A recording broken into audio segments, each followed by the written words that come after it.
So the winter has arrived, and one of the things that you want to focus on if you're a bass fisherman is targeting those waters that are like the local areas. The Willamette River, Hag Lake's a great place to fish for winter trout, and even Columbia River.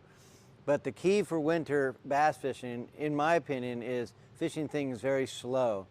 The water temperature's low enough, the metabolism in these fish are pretty slow. They're not going to do a lot of chasing. So all of that ripping,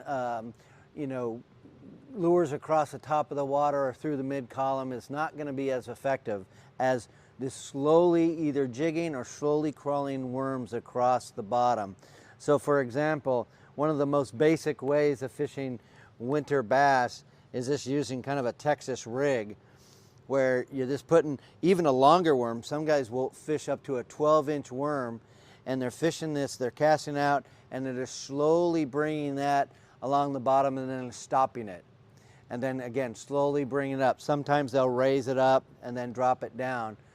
And that's pretty effective. And mostly these winter bass will grab onto it and hold it for a while. So you really have to kind of watch your line and have a sensitive rod tip.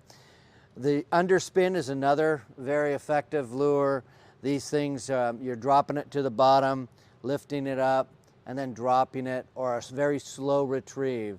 And you can use any kind of, a paddle tail is effective because it requires a little bit more movement, but crawfish, salamanders, anything works on this very well. This is effective. Hair jigs and even these kind of jigs, these rubber skirt jigs, are super effective in the winter. You're just dropping it at the bottom and very slowly bringing it up and down.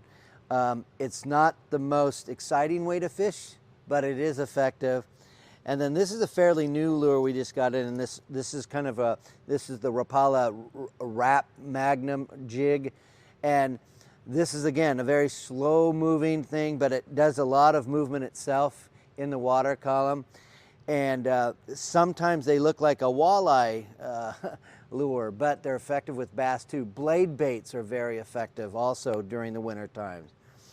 And then when you get into some of the bigger stuff, these large lures like this, sometimes shad or rainbow trout, very slowly retrieved along the bottom during the winter time. Super effective. They will smack these pretty aggressively. A lot of them are made out of rubber.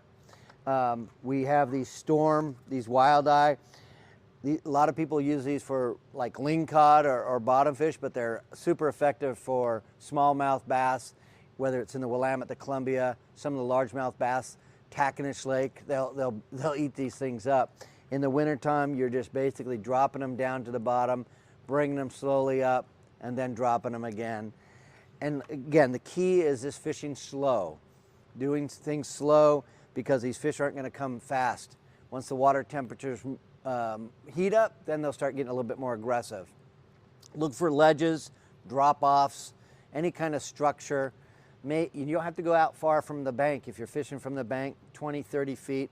But look for those drop-offs and that riprap stuff, and that's where these fish are going to be. Again, they're targeting crayfish, they're targeting shad if they're around, salamanders, that type of thing. Sculpin, so things that look like that and move kind of slowly across the bottom.